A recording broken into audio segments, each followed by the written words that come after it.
Good morning, welcome in math with TR sir YouTube classes. देखिए आज हम बात करने वाले हैं अपनी जो आरबीएससी क्लास 10th है उसकी जो एनसीईआरटी बुक है उसका जो एक्सरसाइज नंबर है 5.3, ठीक है। और उसके हमने 17 क्वेश्चन कंप्लीट कर लिए हैं। आज बात करेंगे क्वेश्चन नंबर 18 की ओर, ठीक है। तो देखिए क्वेश्चन नंबर 18 क्या है। 18 हमारे पास बोला गया है केंद्र ए से प्रारंभ करते हुए, देखो एक लाइन है, उस लाइन पे दो केंद्र है, एक तो ए केंद्र है और एक बी केंद्र है, क्लियर। उसके बाद में ए केंद्र से प्रारंभ करते हुए बारी बारी से केंद्रों ए और बी को लेते हुए त्रिज्या हो 0.5, फिर 1, फिर 1.5, फिर 2, मतलब आपके पास में अर्धवर्त खींचे गए हैं। ये जो अर्धवर्त आपके पास में खींचे गए हैं, इस अर्धवर्त की लंबाइयों का टोटल आपको करना है, क्लियर। अब आपके सामने अर्धवर्त आई है। अर्धवर्त क्या होता है? वर्त का आधा भाग, ठीक है। तो इसकी लंबाई आपको निकालनी है, अर्धवर्त की परिधि आपको निकालनी है। अगर बात करें वर्त की परिधि की तो बटा वर्त की परिधि 2 पाई आर होता है। यदि अर्धवर्त की बात करें तो उसका फॉर्मूला क्या होता है? पाई आर। उसका फॉर्मूला क्या होता है? पाई आर होता है, ठीक है। तो हम बात करेंगे सबसे पहले इस यहां से लेकर यहां तक की। देखो इससे जो मैं डार्क लाइन कर रहा हूं ज्यादा, है ना, इसकी हम बात कर रहे हैं, क्लियर। तो ये हो गया हमारा पहला पद। ये हमारा क्या हो गया? पहला पद। इससे 13 वर्त है, इसका मतलब n का मान क्या हो गया? 13।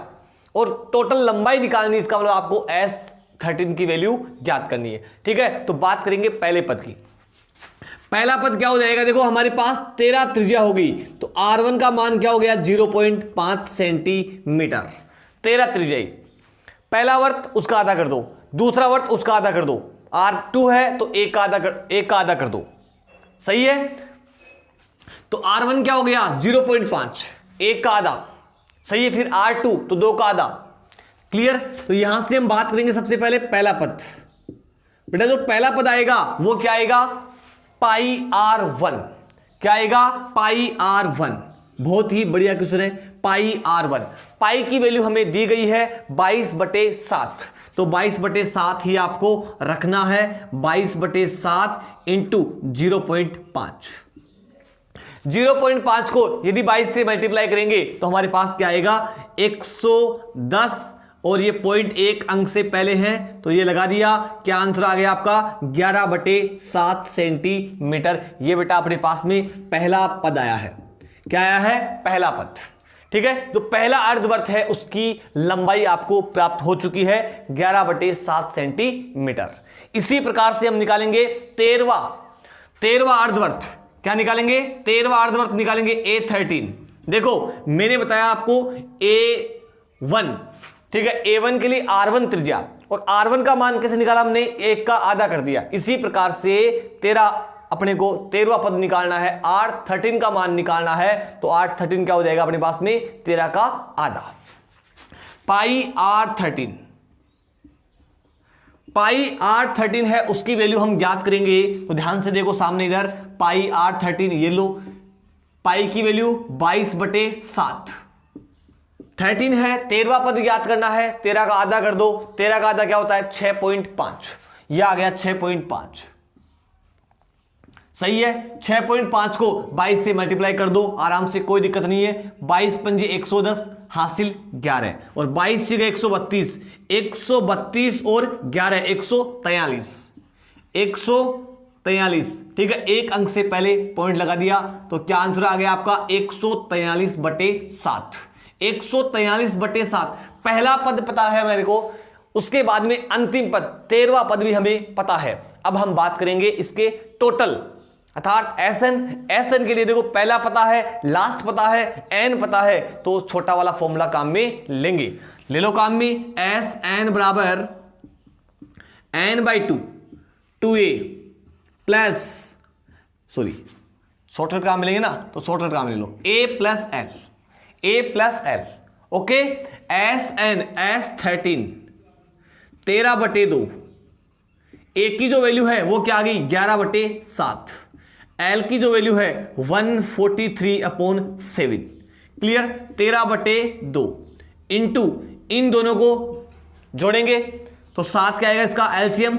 11 + 143, क्लियर। 13/2 इंटू जोड़ दो क्या हो गया 154 बटे 7। देखो ध्यान से, ये चीज इससे कैंसिल आउट हो रही है, कितनी बार 22 बार। क्या आंसर आ रहा है 13 बटे S13 बराबर 13 बटे 2 इंटू 22, और 22 से फिर ये 2 कट रहा है 11 बार। 11 को 13 से मल्टीप्लाई कर लीजिए आराम से, कोई दिक्कत नहीं है। 143 आपके पास अपना आंसर आ चुका है, 143 सेंटीमीटर, 143 सेंटीमीटर। तो बड़ा ही अच्छा क्वेश्चन है, ठीक है ना। आप लोग ये मत देखो कि डायग्राम क्या आ गया, हम नहीं कर सकते, ऐसी कोई बात ही नहीं इसके अंदर, बिल्कुल इजी है। आराम से आप अर्धवर्त की परिधि याद करो। अर्धवर्त की परिधि क्या होती है पाई आर, ठीक है। संपूर्ण वर्त की परिधि क्या होती है 2 पाई आर। क्लियर। तो पाई आर के हिसाब किताब से आपको ये करना था। पहले वर्त के लिए आधी त्रिज्या अर्थात 0.5 सेंटीमीटर, दूसरे के लिए फिर उसका आधा कर दो 1 सेंटीमीटर, अर्थात लगातार 0.5 सेंटीमीटर क्या हो रही है त्रिज्या बढ़ रही है, ठीक है। तो आराम से कर सकते हो, कीजिए नोट फटाफट। चलते हैं नेक्स्ट क्वेश्चन की ओर।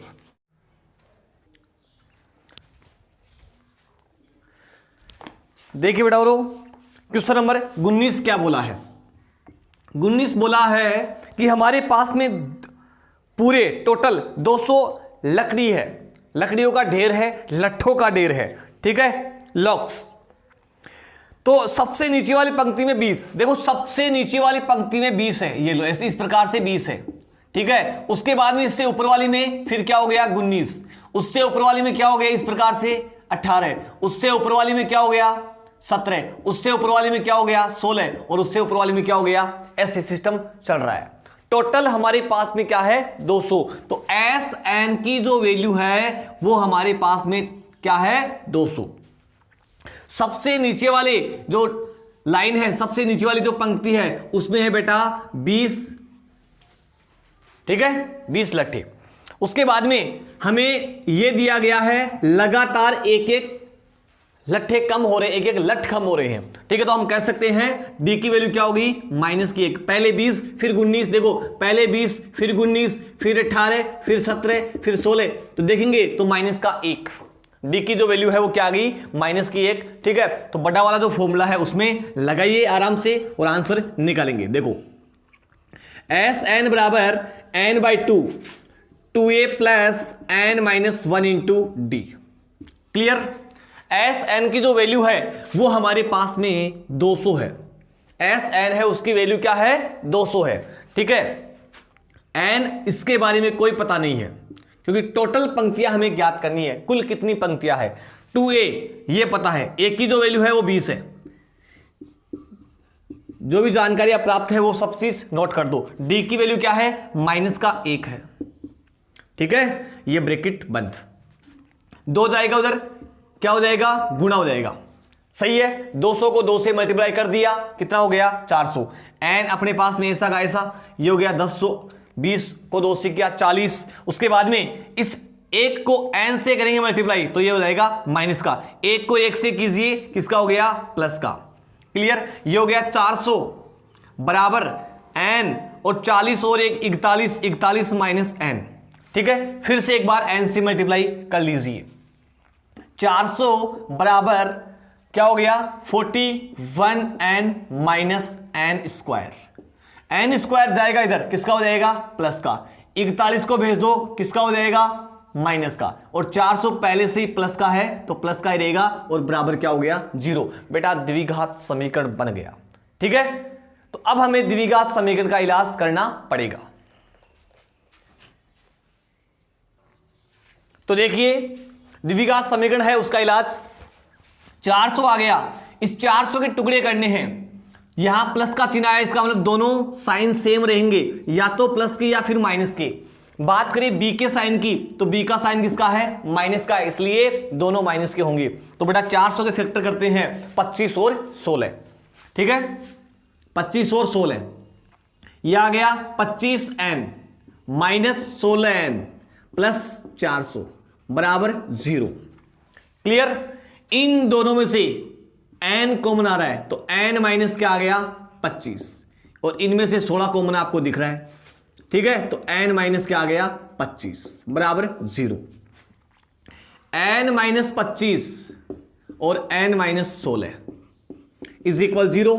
n बराबर क्या आ गया 25 भी आ गया, n बराबर 16 भी आ गया, और दोनों ही वैल्यू पॉसिबल है। क्यों? क्योंकि प्लस की आ रही है। अब करेक्ट कौन सा है? करेक्ट तो वो होगा जिससे हमारे पास अंतिम पद में लट्ठों की संख्या पॉजिटिव आएगी। अगर जिस मान से पॉजिटिव आएगा वही हमारा क्या होगा, सक्सेस वैल्यू होगी। ठीक है, वही हमारा क्या होगा, करेक्ट आंसर होगा। ठीक है, तो निकालते हैं इसका 25वां पद,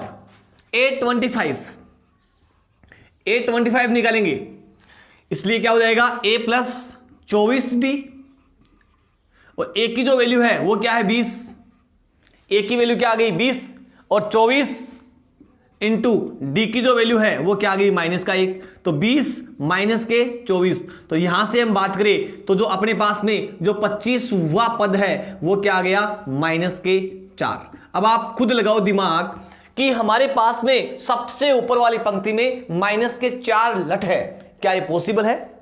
माइनस की 4 लकड़ियों की संख्या -4 नहीं हो सकती। ठीक है, इसका मतलब 25 पॉसिबल नहीं है। तो बात करें 16 के हिसाब से, 16 को चेक करेंगे, A16 का मतलब a प्लस 16 में से 1 कम कर देंगे 15, a की जो वैल्यू है वो क्या आ गई 20, और ये आ गया 15 इंटू डी की क्या है माइनस का 1, तो 20, ये हो गया 15 माइनस का, और ये क्या आ गया अपने पास में 5। इसका मतलब सबसे ऊपर वाली जो पंक्ति है उसमें 5 लठ है। क्लियर? आगे बात समझ में। और टोटल जो पंक्तियों की संख्या है वो हमारे पास में क्या है बेटा 16 आई है। क्लियर? इस प्रकार से क्वेश्चन करना था। अच्छा क्वेश्चन है, अगर एग्जाम में आएगा तो 3 नंबर का आएगा। ठीक है, फटाफट नोट कीजिए। देखिए, आपने घोड़ा दौड़ सुनी है, 100 मीटर दौड़ सुनी है, लेकिन आज हम एक विशेष दौड़ की बात करेंगे जिसका नाम है पोटैटो रेस, आलू दौड़। ठीक है, एक आलू का पौधा है ये, उसके सामने एक बाल्टी रखी है और ये 10 आलू रखे गए हैं। इन 10 आलू को बाल्टी से स्टार्ट करना है, यहां आना है, उठाओ आलू, वापस डालो बाल्टी के अंदर। ठीक है, फिर यहां से स्टार्ट करो, फिर आओ, फिर उठाओ, फिर डालो आलू इस बाल्टी के अंदर। ये लड़की है, ठीक है, ये इस काम को कंप्लीट कर रही है। क्लियर? 10 आलू है तो n का मान तो क्या आ गया 10, n का मान तो क्या आ गया 10। अब बात करेंगे पहले आलू के लिए, तो a1 की जो वैल्यू है वो क्या आएगी। a1 देखो, ध्यान से देखो, सामने यहां से स्टार्ट हो रही है, यहां से लेकर देखो यहां तक 5 मीटर की दूरी है, 5 किलोमीटर नहीं बेटा, 5 मीटर। फिर लगातार आलू के बीच में, लगातार 2 आलू के बीच में, क्रमागत 2 आलू के बीच में 3-3 मीटर की दूरियां है। बाल्टी से पहले जो आलू है उसके लिए 5 मीटर की, तो बाल्टी से यहां आएगी और इसको यहां डाल देगी। ठीक है, तो कितना हो गया 5 × 2, कितना हो गया बेटा 10 मीटर। पहले आलू के लिए उसको 10 मीटर की रेस करनी पड़ेगी। नेक्स्ट, दूसरा आलू, यहां से यहां आएगी 5, 5 और 3 8, 8 × 2, 8 दूनी 16 मीटर की उस रेस उसको कंप्लीट करनी पड़ेगी। सॉरी, ये दूसरा पद है। इसी प्रकार से हमें निकालना है इसका 10वां पद। क्या निकालना है? 10वां पद आपको निकालना है। तो देखो 10वां पद के लिए क्या होगा, यहां से यहां तक आएगी, यहां से यहां तक आएगी। ठीक है, यहां से यहां तक आएगी, इस आलू तक आएगी और वापस जाएगी। ठीक है, तो ये देखो ये दूरियां आप आराम से काउंटिंग कर सकते हो।